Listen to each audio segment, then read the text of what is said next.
One of those is gonna be good.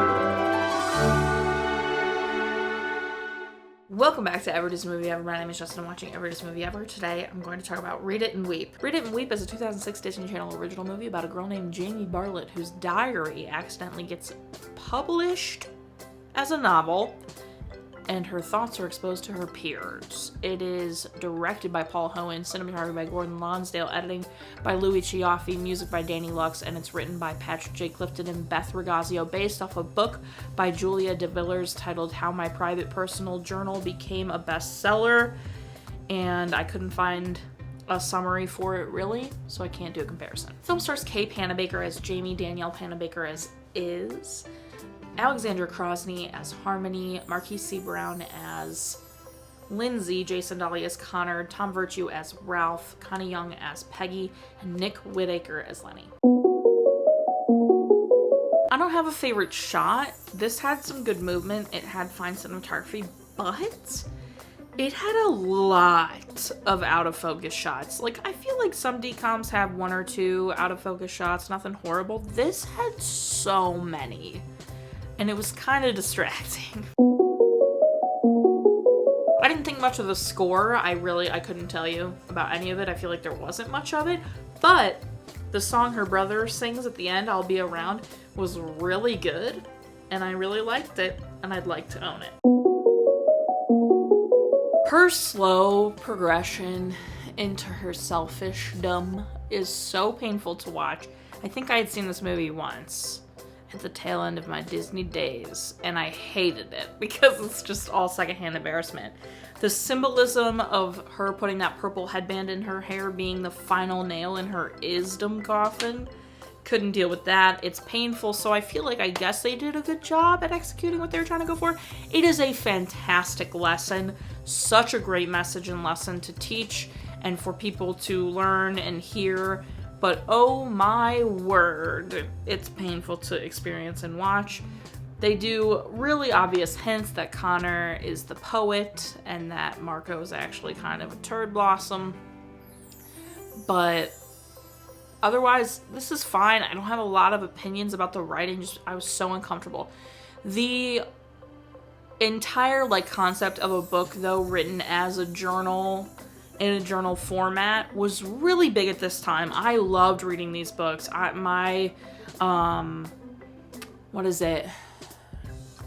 Journal of Being a Part-Time Indian, that book was great. Drums, Girls, and Dangerous Pie, I'm pretty sure, was in a similar format. I read Lily Be on the Brink of Cool, I think, which was in a journal format. 13 Reasons Why was in somewhat of a journal format with there were so many books around this time and a little bit into my early high school days that were written in the style of being a journal. It was a really popular style around this time, I feel like. So her having written a book that was in a journal format was also really topical. Right at the beginning of the movie, I thought Danielle looked a little old to be in mid-high school, but I guess she could have passed as a senior, but she just seemed a little mature. Not like she looked old, but she looked older than high school, especially Kay, because Kay is supposed to be a freshman in this movie, and obviously is her younger sister in real life. But Danielle was actually 19 when the movie came out, so there's a high probability she was 18 when they were filming it, so she wasn't that far off for being a senior in high school age. But I found out by doing that, she has the same birthday as me. My favorite part of this is when she apologizes to her friends at the dance. It's the best part. I love it. My least favorite part is the interview where she's like, "Am I Iz?" Oh my god, it's painful. I can't watch it. I don't necessarily know if I'd recommend this. If you don't like secondhand embarrassment and it physically makes you want to crawl out of your skin and you have to stop watching things, I would not recommend it. Don't watch it. It's really hard for me to watch this. I think because I knew what ultimately happens, I was able to make it through. But if this had been my first time ever watching this, I probably would have had to pause it and take a lap or something. I can't. Secondhand embarrassment is really hard for me to watch. I think I've mentioned this, but if something starts to be too much secondhand embarrassment, I either have to stop watching for a while and go back to it, or I need to look up what happens because I can't. I physically can't do it. I don't know if I'd ever watch this again. I'm all right. It's not that good. It's fine. I don't. It's not don't know, it's not like High School Musical or Double Team. Double Team wrecks me. I need to go back and watch Quince. I need to start frequenting that one. Ooh, Halloween Town? Classic. Halloween gives me an excuse. So I don't know. I don't know if I'd ever be like, what do I want to watch? Rate it, weave. I don't think that's going to happen to me. Specific moments, right at the beginning when she was writing, her posture was so good. And I was like, why is she... I mean, I need to work on my posture, but like nowadays most people are really hunched. And then Connor's brother cracked me up. Just also looked way too old to be Connor's brother, but that's a whole other problem. I just liked him. I thought it was a fun, realistic brother relationship because he was like, you're going to do all this crap for me, but then when it comes down to it, I'm going to support you and be like, no, come on, go. Let's do it. Come on. So I loved that. The only things I remember from this that was really secondhand embarrassing. Otherwise, it gets a little meta and existential with her like talking to Iz, who is basically a part of herself that she doesn't like, she's come to not like, and it's kind of like a lot. It's really meta for a Disney Channel original movie. And it's really like symbolic of her overcoming a part of herself that she could easily do and let consume her and being like to be on top in high school or whatever, you know? So, yeah. But otherwise, it's fine. I don't think I'll watch it again.